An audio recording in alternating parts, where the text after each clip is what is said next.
Hello student, welcome you all to your free learning platform Let's Study India. Myself Subhashi और हम पढ़ रहे हैं क्लास 12th बायो का थर्ड चैप्टर जो है रिप्रोडक्टिव हेल्थ। पिछली क्लासेस में हमने बेसिकली बात करी थी कि रिप्रोडक्टिव हेल्थ ये चैप्टर इतना इम्पॉर्टेंट क्यों है, इनके पीछे क्या प्रॉब्लम आ रही है, उन प्रॉब्लम को सॉल्व करने के लिए गवर्नमेंट के थ्रू या कंट्रीज़ के कंट्रीब्यूशन के थ्रू क्या क्या स्ट्रैटेजीज रखी गई। इसके अलावा हमने बात की थी कुछ कंट्रासेप्टिव्स की जिसमें आया था नेचुरल मेथड, बैरियर मेथड। आज हम बेसिकली बात करेंगे ओरल कंट्रासेप्टिव्स की।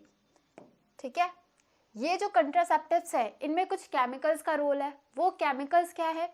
दो केमिकल्स आपको याद रखने हैं, प्रोजेस्टेरॉन और एस्ट्रोजन। ये हार्मोन हमारी बॉडी में सिक्रीट होता है पहले भी, लेकिन इन्हीं के थ्रू क्या होता है, प्रेगनेंसी के लिए मेन हार्मोन क्या था, लास्ट क्लास में भी हमने बात की थी, वो मेन हार्मोन है हमारा प्रोजेस्टेरॉन। ठीक है, अब ये प्रोजेस्टेरॉन अगर बॉडी में लो की कैपेसिटी रखता है तो क्या होगा, एंडोमेट्रियम वॉल शट आउट हो जाएगा। तो कहीं ना कहीं इन्हीं हार्मोन्स का खेल है। देखते हैं हम क्या होता है ओरल कंट्रासेप्टिव। ठीक, ये क्या है, टैबलेट्स के फॉर्म में मिलता है। इन टैबलेट्स को पॉपुलरली क्या हम बोलते हैं, पिल्स का नाम देते हैं। This method is for female only. Pregnancy कौन कंसीव कर रहा है, फीमेल ही कंसीव करिए। तो ये जो मेथड है ये सिर्फ और सिर्फ फीमेल के लिए है। ठीक है, स्पेशली फीमेल के लिए। अदर जो मेथड था नेचुरल मेथड, बैरियर मेथड, इसमें दोनों को ध्यान देना था, लेकिन ये ओरल कंट्रासेप्टिव्स वाले जो रूल है ये सिर्फ और सिर्फ फीमेल से रिलेट है। These are use in the form of tablets popularly called as pills. ठीक है, ये टैबलेट्स ही क्या कहलाते हैं, पिल्स। इनमें मेन जो हार्मोन है क्या है, प्रोजेस्टेरॉन या प्रोजेस्टेरॉन एस्ट्रोजन का कॉम्बिनेशन। अकेले या तो प्रोजेस्टेरॉन इन्वॉल्व होता है या प्रोजेस्टेरॉन और एस्ट्रोजन कंबाइन होकर इसमें इन्वॉल्व होते हैं। Pills have to be taken daily for a period of 21 days. 21 दिन तक ये पिल्स कंटिन्यू लिया जाता है। फिर स्टॉप कब किया जाता है, मेंसेस के टाइम। 21 डेज के बाद ये पिल्स को लेना स्टॉप कर दिया जाता है। फिर first 5th day of the menstruation के बाद वापस से ये, यानी 5th डे के बाद वापस से ये पिल्स लेना स्टार्ट किया जाता है। Most popular oral contraceptive pill is सहेली। ठीक है, इस पे क्वेश्चन आएगा, सहेली ये इतना इंपॉर्टेंट क्यों है? क्योंकि ये इकलौता ऐसा है जो कि क्या है, नॉन स्टेरॉयडल। ठीक है, कोई इसका साइड इफेक्ट नहीं है बॉडी में, नॉन स्टेरॉयडल कॉम्बिनेशन का बना हुआ है, इसलिए बॉडी में इसका कहीं ना कोई भी ऐसा रूल नहीं है। ठीक है, कोई भी नुकसान जैसी चीजें नहीं देखने को मिलती है। पॉइंट ऑफ व्यू में दो ही आएंगे, एक तो किनका कॉम्बिनेशन बनता है, तो या तो अकेले प्रोजेस्टेरॉन है या तो प्रोजेस्टेरॉन एस्ट्रोजन के कॉम्बिनेशन है। मोस्ट पॉपुलर कौन सा है, सहेली।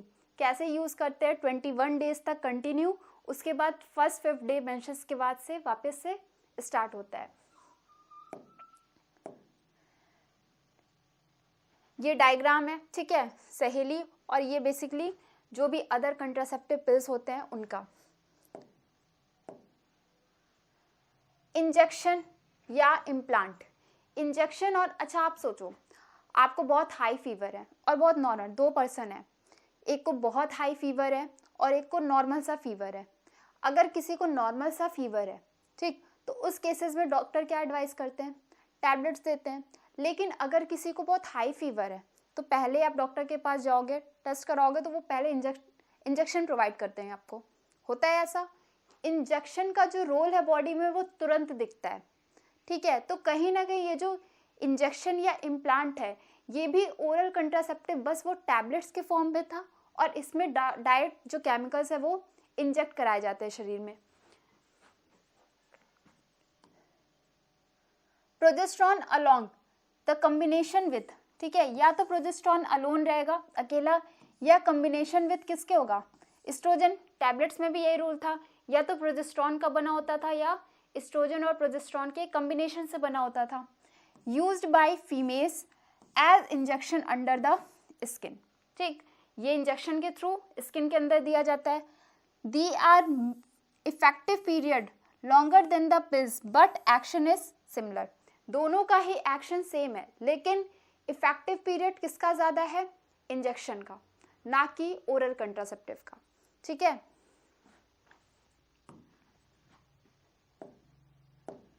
नेक्स्ट है हमारा सर्जिकल मेथड। सर्जिकल मेथड हमने कल लास्ट क्लास में भी ऊपर ऊपर से बताया था। दो मेथड है, एक है वासेक्टोमी और एक है ट्यूबेक्टोमी।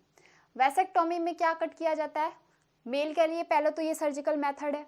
कट क्या किया जाता है, वास डिफरेंस, ठीक है। और ट्यूबेक्टोमी में ये फीमेल के लिए सर्जिकल मेथड है और इसमें कट करते हैं फैलोपियन ट्यूब को। देखते हैं क्या होता है।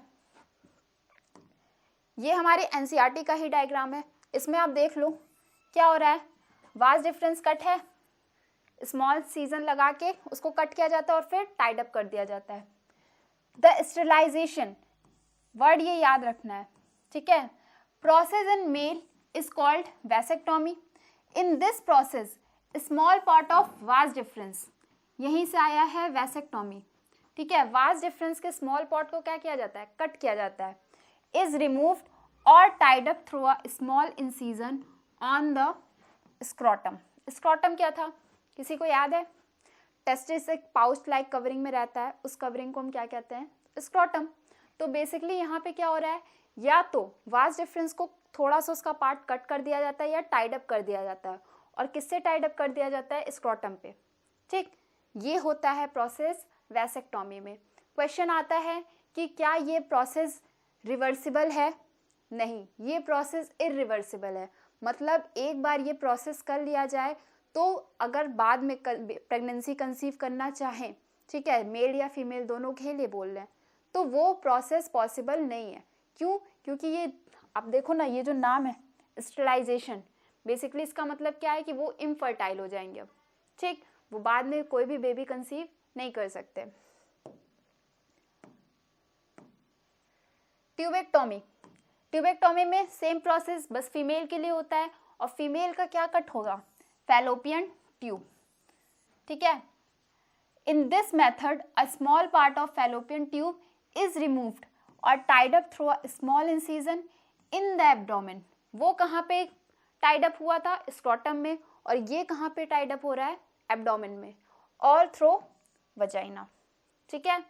वहाँ पे कट हुआ था वास डिफरेंस, मेल का था स्टेरिलाइजेशन, और ये क्या है, फीमेल का है। यहाँ पे कट होगा क्या, फैलोपियन ट्यूब। वो टाइड अप हुआ था स्क्रोटम के साथ, ये टाइड अप हो रहा है एब्डोमेन में। मेडिकल टर्मिनाइजेशन ऑफ प्रेगनेंसी, जिसको बोलते हैं MTP। अब ये जो टेक्निक है, इसमें एनसीईआरटी में एक लाइन दी गई है। वो लाइन क्या है, MTP has a significant role in decreasing the population. लेकिन इस लाइन का लोग गलत मतलब निकाल लिए, इसीलिए एनसीईआरटी ने वहाँ पे आगे भी एक वर्ड लिखा है कि दो it is not meant for this purpose. ये जो MTP है, अबॉर्शन का जो बेसिकली नॉर्मल भाषा में अबॉर्ट करना, ठीक है, मेडिकली टर्मिनेट करना प्रेगनेंसी को, ये जो चीज़ था ये बेसिकली होता क्यों था, इन द क्रिमिनल केसेस, ठीक है, क्राइम से रिलेटेड कोई सीन हुआ, या फीमेल की बॉडी अगर हेल्दी नहीं है वो फीमेल खुद, तो वो एक बेबी को कैसे हेल्दी रख सकती है। इस केसेस में डॉक्टर एडवाइस करते थे अबॉर्शन का, लेकिन लोग इनका मतलब गलत निकालने लगे। मतलब क्या निकालने लगे कि अगर वो गलती से बेसिकली बाई चांस या उनकी मन के अनुसार नहीं हो रहा है, लेडी प्रेग्नेंट हो गई, तो हर बार अबॉर्शन कराना is not a good for her health, ठीक है, उसके हेल्थ के लिए कहीं से भी सही नहीं है। क्यों? क्योंकि अबॉर्शन में सिर्फ बेबी आप ठीक है अबॉर्ट कर दिए, लेकिन फीमेल की जो बॉडी है वो पूरी तरह से, अब बार बार अगर अबॉर्शन करा रही है वो, तो उसकी बॉडी क्या हो जाएगी, बिल्कुल वीक हो जाएगी। हार्मोन्स डिसबैलेंस इतने ज़्यादा हो जाते हैं बॉडी में कि वापस कभी वो कंसीव प्रेगनेंसी करना भी चाहेगी तो पॉसिबल नहीं होता। इसलिए इसके लिए बहुत सारे रूल रेगुलेशन बनाए गए, और इसका सबसे बड़ा एक मिसयूज़ क्या था, फीमेल फेटिसाइड। पहले के टाइम, अब तो नहीं होता, इतना होता है लेकिन बहुत कम, बहुत रेयर, ठीक है, कि फीमेल अगर पता चल जाता है वॉर्म में कि नहीं जो भी बेबी है वो गर्ल है, तो क्या होता था, लोग उसको पहले ही ख़त्म कर देते थे। इसी MTP के थ्रू पता चल गया लड़की है तो वो पहले ही ख़त्म हो गई। इसलिए इस चीज़ को रोकने के लिए गवर्नमेंट ने इसके बहुत सारे स्ट्रिक्ट रूल बनाए। देखते हैं। इंसेशनल और voluntary termination of pregnancy is called MTP, medical termination of pregnancy. और इंड्यूस्ड अबॉर्शन, याद रखना इसका अदर नाम भी। एमटीपी का ही दूसरा नाम क्या है? Induced abortion. MTP has a significant role in decreasing the population. Population तो डिक्रीज कर रही है, लेकिन ये इस पर्पस के लिए नहीं बनाई गई थी। ये बनाई किस पर्पस के लिए गई है? ताकि अगर इन द क्रिमिनल केस या कुछ ऐसा बॉडी में फीमेल की दिक्कत होती है तो उस केस में ये एमटीपी कराया जा सके। Government of India legalised MTP in 1971, date याद रखनी है, with some strict condition to avoid its misuse. Such legal restriction is only to reduce the female foeticide. ठीक है, भ्रूण हत्या लड़कियों की जो की जाती थी उसी चीज़ को रोकने के लिए ये इतने सारे स्ट्रिक्ट कंडीशन अप्लाई किए गए। MTP is relatively safe during the first trimester. First trimester का मतलब 3 मंथ या 12 वीक्स।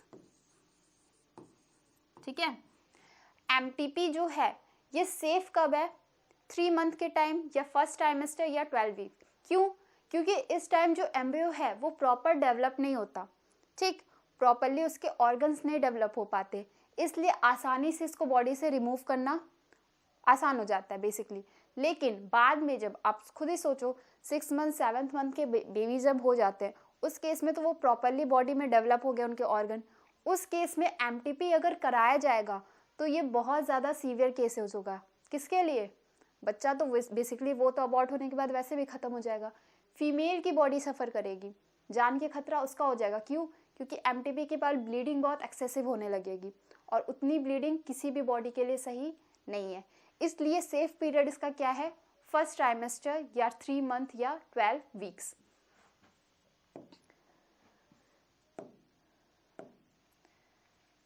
नेक्स्ट है सेक्सुअली ट्रांसमिटेड डिजीज। कौन कौन से मेन डिजीज हमें पता है? एचआईवी, वही बाद में किसका? अच्छा, लोगों को कंफ्यूजन होता है, एचआईवी और एड्स को बच्चे अलग अलग कंसीडर करते हैं, जबकि एचआईवी क्या है? इनिशियल स्टेज है एड्स का। ठीक है, जैसे ट्यूमर क्या है? कैंसर का इनिशियल स्टेज है, ऐसे ही एड्स का इनिशियल स्टेज क्या है? एचआईवी। एचआईवी होने के बाद जब बहुत टाइम तक डिटेक्ट नहीं होता तो वो एड्स का रूप लेता है। ठीक है, ये दोनों अलग अलग बीमारियां नहीं हैं, एक ही है। अब एक और चीज़ है, लोगों को लगता है जो भी इंसान है वो एड्स, बेशक ये क्या है? ऐसी बीमारी है जिसका अभी तक कोई इलाज नहीं है। ठीक, तो बेसिकली इसमें होता क्या है? हमारे इम्यून सिस्टम इतनी बुरी तरीके से डैमेज हो चुके होते हैं कि हमें छोटा सा भी अगर नॉर्मल सा कोल्ड भी हो गया तो वो भी ठीक नहीं होता, इतनी वीक हो जाती है हमारी इम्यूनिटी। तो एड्स या एचआईवी की वजह से लोग नहीं मरते किसी और वजह से है। ठीक है, क्यों? क्योंकि अदर कोई बीमारी जो भी लग जाएगी, मलेरिया हो गया, कोल्ड हो गया, कॉमन कोई भी टाइफाइड हो गया, जॉन्डिस हो गया, उस केसेस में बॉडी उनसे रिकवरी नहीं कर पाती क्योंकि हमारी इम्यूनिटी ख़त्म, डैमेज, बिल्कुल डैमेज हो जाती है।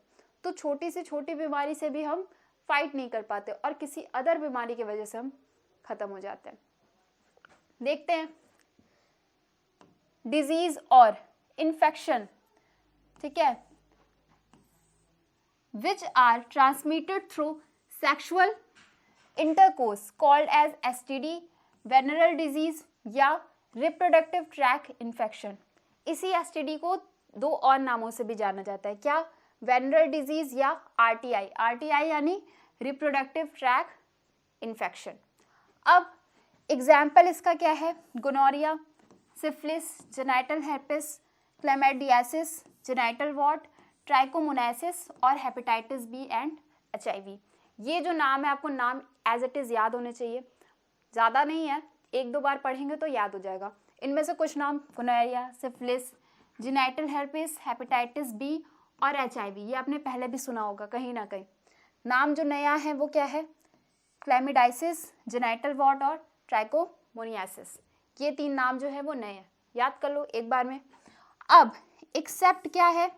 हेपेटाइटिस बी, जेनाइटल herpes और एचआईवी, इन तीनों को छोड़ के बाकी जो डिजीज़ है अगर उनको अर्ली डिटेक्ट कर लिया जाता है, इनिशियल स्टेज में डिटेक्ट कर लिया जाएगा तो इंसान को बचाया जा सकता है, यानी वो क्यूरेबल हैं। कौन कौन से क्यूरेबल हो सकते हैं? हेपेटाइटिस बी, जेनाइटल herpes और एचआईवी को छोड़ दो, बाकी जितने हैं गोनोरिया, सिफिलिस, ये सारे क्या हैं? क्यूरेबल हैं। ठीक, बाकी ये जो 3 है ये अनक्यूरेबल है या नॉन क्यूरेबल है, क्योंकि ये बॉडी में जाते ही हमारे इम्यूनिटी को पूरी तरह डैमेज करना शुरू कर देते हैं।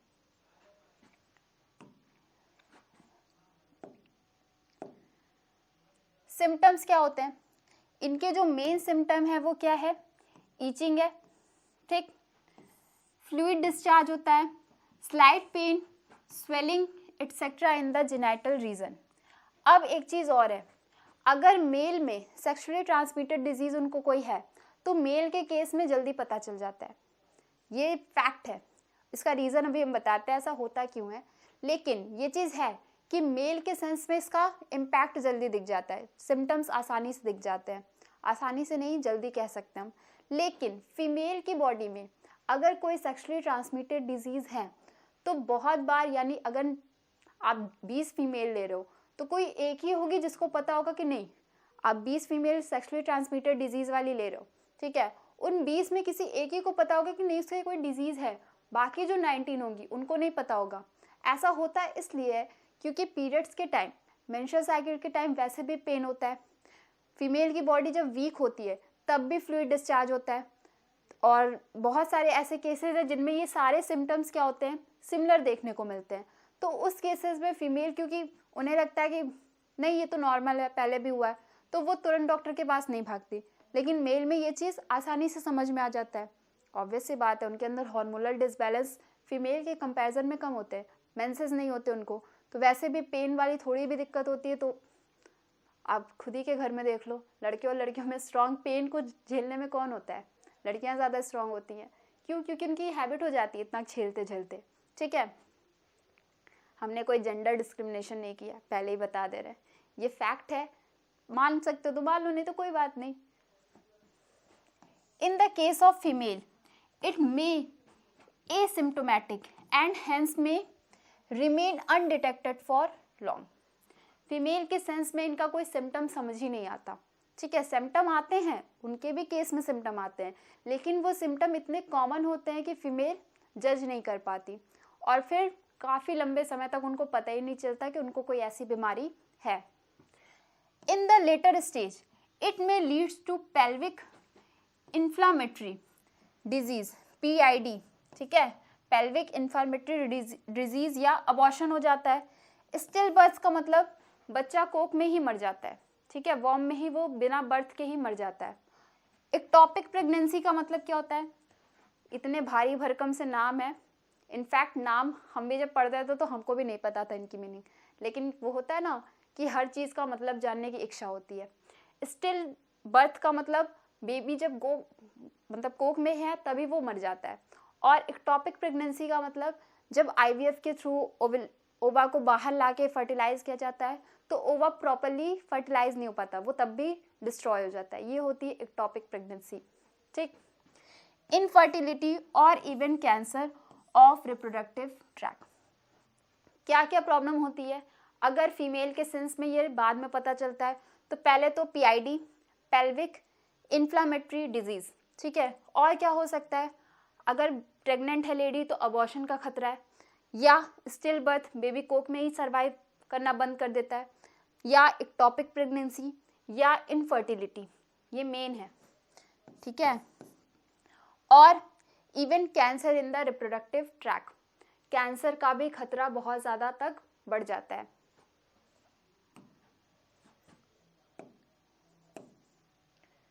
प्रिवेंशन, NCERT में बेसिकली 4 पॉइंट दिए गए हैं प्रिवेंशन के, वो चारों एज इट इज हमने दिया है। Avoid sex with unknown partner या मल्टीपल पार्टनर, मल्टीपल या अननोन पार्टनर्स के साथ सेक्स को अवॉइड करना चाहिए। नंबर 2 क्या है? प्रोटेक्शन का यूज एज अ कॉन्डम हमेशा करना चाहिए। तीसरा क्या है? In the case of doubt तुरंत डॉक्टर को इन्फॉर्म करना चाहिए, उनसे सलाह मशवरा लेनी चाहिए। और क्या है? गेटिंग कंप्लीट ट्रीटमेंट, अगर आपको कोई भी ऐसा प्रॉब्लम है तो उसके लिए आप कंप्लीट ट्रीटमेंट। इंडियंस का काम क्या है? बीमारी, बहुत कम ऐसे लोग हैं जो अपनी हेल्थ को लेके थोड़ा बेसिकली अवेयर है, नहीं तो हमें कुछ भी बीमारी होती है, आपकी देखा होगा फैमिली इश्यूज है सबके घर में, ठीक है, देखा होगा क्या होता है, बड़े लोग ज़्यादा बच्चे बन जाते हैं, उन्हें कोई ऐसी बीमारी होती है तो वो कुछ टाइम तक दवा खाते हैं, उसके बाद अरे ठीक हो जाएगा ठीक हो जाएगा, होता है ऐसा? लेकिन नहीं, अगर कोई ऐसी बीमारी है तो उसके लिए प्रॉपर ट्रीटमेंट, जितने साल का भी, जितने महीने का भी कोर्स होता है, वो चीज़ बेसिकली कंप्लीट करके तब बैठना चाहिए। ऐसा नहीं कि आपको डॉक्टर ने कहा नहीं 6 महीने तक दवा चलेगी, आप 1 महीना खा के बस, नहीं पैसा बहुत बर्बाद। नहीं, पैसा जान से बढ़ के थोड़ी पैसा है, होता है ऐसा, ठीक है। तो ये 4 पॉइंट क्या है? मल्टीपल पार्टनर या अननोन पार्टनर के साथ सेक्स अवॉइड करना चाहिए। दूसरा क्या है? प्रोटेक्शन का यूज़ करना चाहिए क्वार्टर्स के दौरान। तीसरा क्या है? थोड़ा सा भी डाउट होने पे डॉक्टर के पास जाके उसका प्रॉपर डिटेक्टमेंट कराना चाहिए। और लास्ट क्या है कि अगर कोई ऐसी डायग्नोसिस होती है तो उससे घबराना नहीं है, प्रॉपर उसका ट्रीटमेंट कराना चाहिए।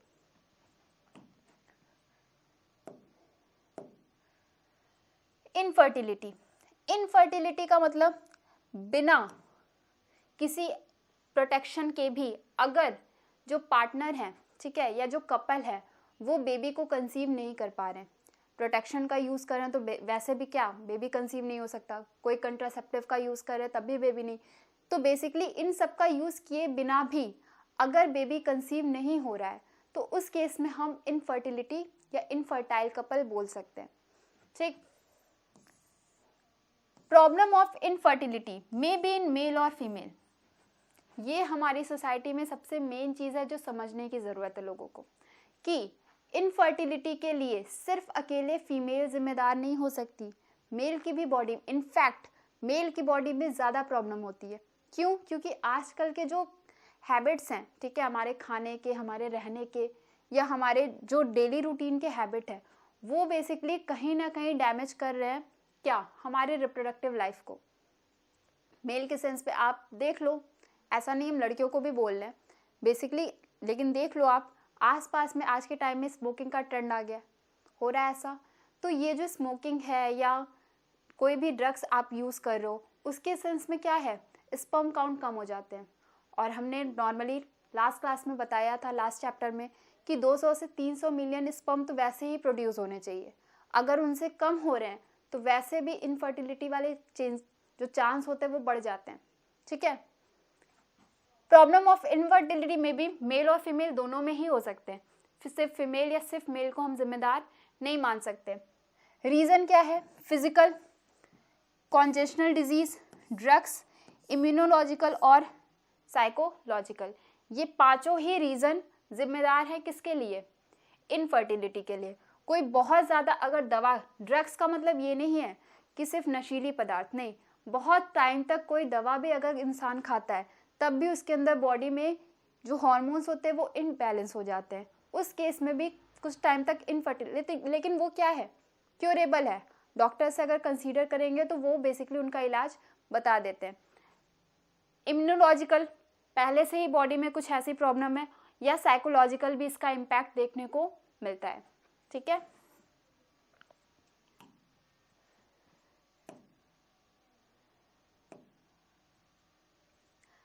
Methods to control infertility. अब बेसिकली आपने आईवीएफ, एक बहुत फेमस सा एग्जाम्पल टीवी पे, एड पे, या नॉर्मल अपने कहीं ना कहीं बैनर लगा होगा, देखा भी होगा, ठीक है। आईवीएफ का फुल फॉर्म क्या होता है? इन विट्रो फर्टिलाइजेशन, यानी फर्टिलाइजेशन जो है वो इन विट्रो कंडीशन, यानी आउटसाइड बॉडी। इन वीवो का मतलब इनसाइड और इन विट्रो का मतलब आउटसाइड बॉडी। तो जो आईवीएफ ये तो मेन था, इसके अलावा embryo transfer, ET, gift, GIFT, gamete intra fallopian transfer, और जिफ्ट, जेडआईएफटी का full form zygote intra fallopian transfer, और लास्ट हमारा क्या, आईयूआई का मतलब क्या है? Basically intra uterine insemination. ये सारी की सारी चीज़ें हम बेसिकली आज ही पढ़ेंगे, लेकिन उसके लिए पहले समझते हैं कि ये ज़रूरी क्यों है। बहुत सारे ऐसे कपल्स हैं, इनफैक्ट पहले के कंपैरिजन में और अब के कंपेयर अगर हम देखें तो आज जो इनफर्टिलिटी का केस है वो ज़्यादा होते जा रहा है। क्यों? सीधा डायरेक्ट इम्पैक्ट किस पे पड़ रहा है? खाने पाने पे। हमारी जो खाने का या रहने का शेड्यूल है वो कहीं ना कहीं आज के टाइम में सबको मोमोज चाहिए, ठीक है, नूडल्स चाहिए, चाइनीज़ डिशेस चाहिए, हरी सब्जियां किसी को नहीं चाहिए होती है। जबकि वो अगर आयरन हमारी बॉडी में नहीं जा रहा है तो उसका कहीं ना कहीं, आप साइंस पढ़ रहे हो, बायोलॉजी पढ़ रहे हो, बायो के स्टूडेंट हो, कहीं ना कहीं आपको पता है कि उसकी वजह से क्या दिक्कतें आ सकती है। लेकिन लड़कियों को बोले या लड़कों को बोले, ये नहीं है कि ये सारी चीज़ें फेवरेट सिर्फ लड़कियों के लिए, लड़कों के लिए भी ऑब्वियस सी बात है। आप किसी भी चले जो स्टॉल पे, वहाँ पे लड़के भी खड़े मिलेंगे, ऐसा नहीं है कि सिर्फ लड़कियाँ ही दिखेंगी। हाँ, लड़कियों को थोड़ा ज़्यादा पसंद है, ये बोल सकते हैं हम। तो ऐसे केसेस में क्या है, खाना अच्छी बात है, कभी कभी खा रहे हैं वो चीज़ सही है, लेकिन उसी को अपना डाइट बना लिए हैं, ये गलत है। प्रोटीन का अगर काउंट बॉडी में कम होएगा तब भी ये दिक्कत आएंगी। ठीक, तो इस केसेस में क्या चीज़ हम कर सकते हैं, इसके केसेस में ये सारे मेथड्स का अप्लाईमेंट कर सकते हैं। देखते हैं IVF और एम्ब्रियो ट्रांसफ़र, ये दोनों ही चीज़ें सिमिलर हैं। ठीक है, बॉडी से बाहर इन विट्रो फर्टिलाइजेशन किया जाता है। ठीक है, फर्टिलाइजेशन को बॉडी से बाहर, और उसके बाद जो भी एम्ब्रियो होता है वो बॉडी में एज अ फैलोपियन ट्यूब में हमारे ट्रांसफ़र कर दी जाती है। एम्ब्रियो ट्रांसफ़र में क्या हुआ, it is a popularly known as test tube baby, ठीक है, प्रोग्राम। इसको पॉपुलरली क्या बोला जाता है, टेस्ट ट्यूब बेबी प्रोग्राम। किसको, एम्ब्रियो ट्रांसफ़र को। नेक्स्ट केस में क्या है, in this technique ova from wife या donor and sperm from husband या donor are collected and induce fertilisation. किसी वाइफ का अगर वो प्रॉपरली ओवा को सिक्रीट कर सकती है, प्रोड्यूस कर सकती है, उनका अगर वो बेसिकली उनकी बॉडी में फर्टिलाइजेशन नहीं हो, सुना होगा आपने कई बार लेडी प्रेग्नेंट तो हो जाती है लेकिन अबॉर्शन हो जाता है कुछ टाइम के बाद, सुना होगा कहीं ना कहीं कोई ऐसा केस। तो ये कंडीशन किसके लिए है, इन्हीं लेडीज़ के लिए है जिनकी बॉडी में फर्टिलाइजेशन, सब कुछ तो बन रहा है लेकिन फर्टिलाइजेशन प्रॉपरली नहीं हो पा रहा है। ठीक, form zygote but in laboratory condition, यहाँ पे जाइगोट बन रहा है, फर्टिलाइजेशन भी होगा, जाइगोट भी बनेगा, लेकिन outside the body. Outside the body ऐसे ही कहीं नहीं, प्रॉपरली लैब में किया जाता है। ठीक है, घर पे बैठ के ये पॉसिबल ही नहीं है। उतनी कंडीशन, वो टेम्परेचर, वो सारी चीज़ें प्रोवाइड कराई जाती है फर्टिलाइजेशन के टाइम, जो बेसिकली हमारी बॉडी में है। द जाइगोट और early embryo with up to 8 blastomere, याद रखना है कितने ब्लास्टोमेयर्स तक, 8 ब्लास्टोमेयर तक। जाइगोट बन गया, जाइगोट डिवीजन करेगा, लास्ट चैप्टर में हमने पढ़ा था, क्या बनाएगा, blastomere. Blastomere up to 8 blastomere क्या होगा, उसको ट्रांसफर कर दिया जाएगा किस में, फीमेल के फैलोपियन ट्यूब में। ठीक है, फैलोपियन ट्यूब में ट्रांसफर हो रहा है, याद रखना। क्यों, क्योंकि ब्लास्टोमेयर बन रहा है। जब तक ब्लास्टोसिस्ट नहीं बनेगा तब तक यूटेराइन वॉल पे ट्रांसफर नहीं हो सकता। क्वेश्चन यहाँ से बनते हैं, ब्लास्टोसिस्ट का फॉर्मेशन जब होगा तो बेसिकली 8 ब्लास्टोमेयर के बाद क्या बनेगा, मोरुला 16 तक, और उसके बाद क्या बनेगा, ब्लास्टोसिस्ट का फॉर्मेशन होगा। तब ये फैलोपियन ट्यूब के जाने के बाद खुद क्या हो जाएगा, यूटेराइन वॉल पे इम्प्लांटेशन शो कर देगा। लेकिन इस टेक्निक में क्या है, सिर्फ एम्ब्रियो का ट्रांसफर होता है, कहाँ पे, फैलोपियन ट्यूब में। Further development takes place within the female body, बाकी के जितने भी डेवलपमेंट है, ब्लास्टोमेयर तक तो लैब में बना, बाकी को ट्रांसफर कर दिया जाता है किस में, फीमेल के फैलोपियन ट्यूब में।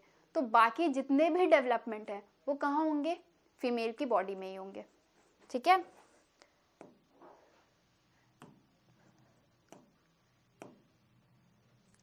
Gamete intra fallopian transfer, gift. ठीक है, गिफ्ट का मतलब ये नहीं है किसी ने आपको प्रेजेंट गिफ्ट किया, नहीं, गिफ्ट मतलब गैमेट इंट्रा फैलोपियन ट्रांसफर, नाम में ही इनका खेल है। गैमेट को कहाँ ट्रांसफर किया गया है, फैलोपियन ट्यूब में। होता क्या है, इन दिस टेक्निक गैमेट या ओवा, फीमेल गैमेट ही ट्रांसफर होगा, मेल गैमेट के लिए नहीं बोला जा रहा है। Transfer from the donor and transfer into the fallopian tube of another female, ये बेसिकली उन फीमेल्स के लिए है जो क्या खुद से ओवा सिक्रीट या प्रोड्यूस नहीं कर पा रही हैं, तो किसी डोनर का ओवा लेके उनकी बॉडी में या उनके फैलोपियन ट्यूब में ही क्या किया जाता है, ट्रांसफ़र कर दिया जाता है, ताकि फर्टिलाइजेशन की प्रोसेस हो सके। चीज़ें समझ में आई।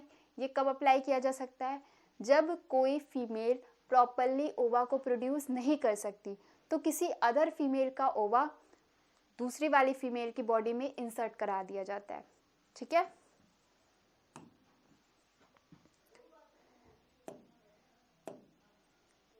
नेक्स्ट है आर्टिफिशियल इंसेमिनेशन या इंट्रा यूटेराइन इंसेमिनेशन। नाम में ही समझ में आ रहा है, आर्टिफिशियल इंसेमिनेशन यानी नॉर्मल तरीके से इंसेमिनेशन। इंसेमिनेशन का क्या मीनिंग था? Transfer of sperm into the female genital tract, ये था इंसेमिनेशन। तो यहाँ पे नेचुरल तरीके से नहीं हो रहा है, आर्टिफिशियली, मतलब हमारे फोर्स या हमारे बेसिकली प्रेशर क्या या लैब के थ्रू या किसी निडल के थ्रू इसको ट्रांसफर कराया जा रहा है। ठीक, होता क्या है देखते हैं। In this technique semen is collected either from the husband or donor artificially introduce into the uterus of the female. ठीक है, डोनर का या हस्बैंड का जो भी सीमेन है वो कलेक्ट किया जाता है और फीमेल के यूटेरस में इंजेक्ट करा दिया जाता है। It is useful in the cases when male partner is unable to inseminate in the female or have very low sperm count। ये कब फायदेमंद है? जब भी मेल का स्पर्म काउंट लो है या वो फीमेल की बॉडी में इंसेमिनेशन की प्रोसेस नहीं शो करता। अब स्पर्म काउंट भी अगर लो है, इट मीन्स उसको अपने स्पर्म को ज़्यादा से ज़्यादा, अगर काउंट ठीक ठाक है तब तो ठीक है, लेकिन अगर कम है तो जैसे ही वो वजाइनल ट्रैक में जाएगा एसिड के साथ रिएक्ट करके वैसे ही डैमेज। तो इस केस में इंजेक्शन के थ्रू डायरेक्ट कहाँ? यूटेराइन वॉल में डाल दिया जाता है। ठीक है, ये सारी चीज़ें कब पॉसिबल है? जब कोई कपल जो है वो इनफर्टाइल कंडीशन में है। हमने जितने भी प्रोसेस डिस्कस किए हैं ये नॉर्मल नहीं, अगर इनफर्टिलिटी का केस होता है तभी अप्लाई करवाया जाता है। तो हमने क्या क्या पढ़ा? हमने पढ़ा पहली चीज तो क्या, गिफ्ट। गिफ्ट में क्या डिफरेंस था? गिफ्ट में और जिफ्ट में दोनों में चीजें सेम है। एक में गैमेट को ट्रांसफर किया जाता है, एक में बाहर जाइगोट का फॉर्मेशन होके जाइगोट को ट्रांसफर किया जा रहा है। ठीक है, इसके अलावा आर्टिफिशियल इंसेमिनेशन पढ़ा। इसके अलावा क्या पढ़ा? डिफरेंट पिल्स का क्या क्या रोल है, कब लेना चाहिए, कब उनकी टाइम शेड्यूल होती है, उनमें कौन से हॉर्मोन्स पाए जाते हैं, ये सारी चीज़ें बेसिकली हमने पढ़ी। एमटीपी कब सेफ पीरियड है कराने के लिए? फर्स्ट ट्राइमेस्टर या 3 मंथ या 12 वीक, ये उनका सेफ पीरियड था। और ये किसके लिए बेसिकली गवर्नमेंट ने क्या लॉ और किसके लिए बनाए गए? वो लॉ बनाए गए हैं फीमेल फैटिसाइड्स को रोकने के लिए। कौन सा ईयर था? 1971। ये सारी चीज़ें जो है यहाँ से छोटे छोटे टाइप के क्वेश्चन बनते हैं। बाकी जो है ये चैप्टर हमारे यहीं का यहीं ख़त्म, छोटा सा चैप्टर था इसीलिए 2 ही लेक्चर में ख़त्म हो गया। हमारा जो नेक्स्ट लेक्चर है वो लंबा जाने वाला है, क्योंकि हमारे चैप्टर्स जो है वो मोस्ट इम्पॉर्टेंट चैप्टर है, जेनेटिक्स। ठीक है, तो अगले लेक्चर में हम स्टार्ट करेंगे हमारा जेनेटिक। पहले फर्स्ट चैप्टर उसका फर्स्ट यूनिट का फर्स्ट पार्ट, उसके बाद हम नेक्स्ट पार्ट स्टार्ट करेंगे, लेकिन बहुत कामली पढ़ने की कोशिश करेंगे। भागेंगे उस चैप्टर में तो क्वेश्चन समझ में नहीं आएंगे। लेकिन अभी आपने जो चैप्टर ख़त्म किया उसके जितने एनसीईआरटी के क्वेश्चन हैं प्रॉपरली सॉल्व करना है और कामली सॉल्व करना है। ये नहीं कि हड़बड़ाहट में एक एक क्वेश्चन जो नहीं समझ में आ रहा है एक बार आप पढ़ लो या लेक्चर देख लो, वापस से आप उसको रिकॉल करो और फिर से क्वेश्चन प्रैक्टिस करना बार बार हम कहते हैं मस्ट है। आप पढ़ो कम लेकिन क्वेश्चन ज़्यादा सॉल्व करो। कभी कभी आप जो क्वेश्चन घर पे सॉल्व करोगे वही एग्जैक्ट सेम क्वेश्चन आपके एग्जाम हॉल में आ जाते हैं, तो वहाँ पे आप आराम से क्वेश्चन को सॉल्व कर ले जाओगे। मिलते हैं हमारे नेक्स्ट क्लास में, तब तक के लिए थैंक यू।